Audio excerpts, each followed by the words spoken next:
Hey everyone, it's Professor Fillmore. We are now on week 3 of English Composition 2. It will require us to go back and look at some things on previous weeks, so bear with me. So what are we doing on week 3? So on week 1, you composed a research proposal where you were able to plan out in advance just some different things related to your topic. What is your topic? What do you think you're going to argue? What do you already know? What do you still need to find out? Who's your intended audience? You know, what's at stake if the problem's not solved or addressed? That sort of thing, just to give you a framework for writing. So in week 2, you were to analyze the different parts of classical argument in a TED Talk or a sample classical essay. And then the last assignment on week 2 was an annotated bibliography, which is just a tool to keep track of the research that you do. And then it can eventually be turned into a works cited page once you get your classical argument going. So on week 2, you were actually given the classical argument essay instructions. So before we look at week 3, I do want to go back and look at week 2 as far as some documents you're still going to need there. So if we scroll down, first of all of these videos, super important. I had to do 7 separate videos, but total length, if you combine the 7 videos, was about 40 minutes. And if you watched all of those, it gave you so much good information about researching, how to cite, works cited, how to use the Writing Center's website to access their resources, how to do an annotated bibliography and do one quickly, how to use EBSCOhost and opposing viewpoints. So if for some reason you didn't watch those, make sure you are watching them. As far as documents, the first thing that was posted was the annotated bibliography instructions, an example of one, and the rubric of how you would be scored.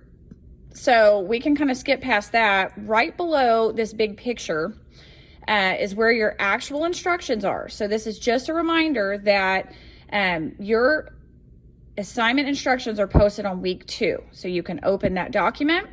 And then the rubric is the third document posted of how you'll be scored on it on the final copy. And then I also have the classical argument model for you. So this one I will open up for a second. It just goes through the 5 sections of classical argument. I don't know why that's not included on the instructions, but here you go. That is a classical argument pattern for you. So then I also wrote a sample classical argument, and what's helpful about mine is that the parts of my argument are labeled. So right here I put, this is my introduction. You do not need to label yours unless you are doing that in the early stages of drafting. I think that if it's helpful for you to label it, that's fine. But when we get to the final copy, you will not need to do that. My thesis is highlighted. You do have to have your argument stated up front. Then I labeled my background section here. So for me, I had chosen a controversial issue from a short story, or, really you could use any creative work.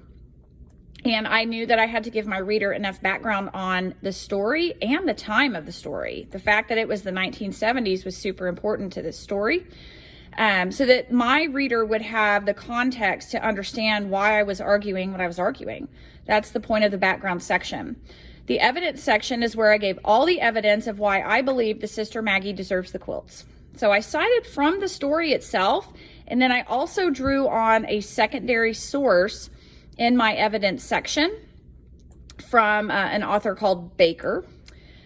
Then in my counter evidence section, I gave all of the reasons and evidence why the other Sister D might deserve those quilts.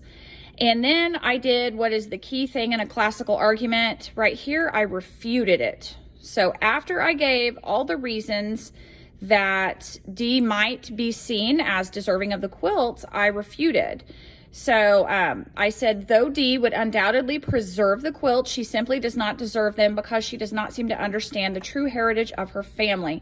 She only wants the quilts because the cultural identity movement in which she is partaking in has labeled family artifacts as trendy.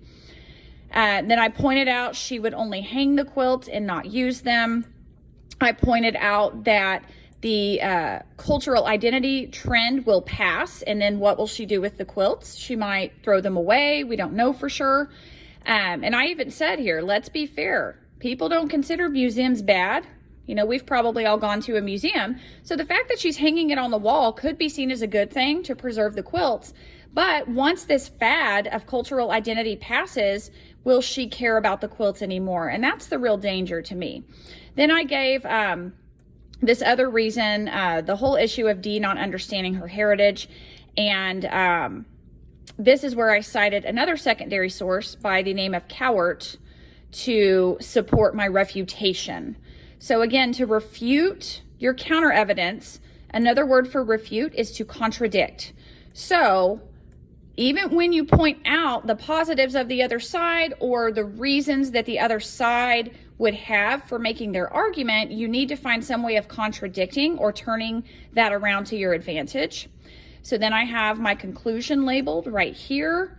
You do need to make sure you have your thesis restated, but I did have a 2-paragraph conclusion. I have my restated thesis highlighted once again. I'm going to stop the video and come back and talk about the works cited page because I saw students really struggling with this on the research proposal. So hang on and we'll get to a second video.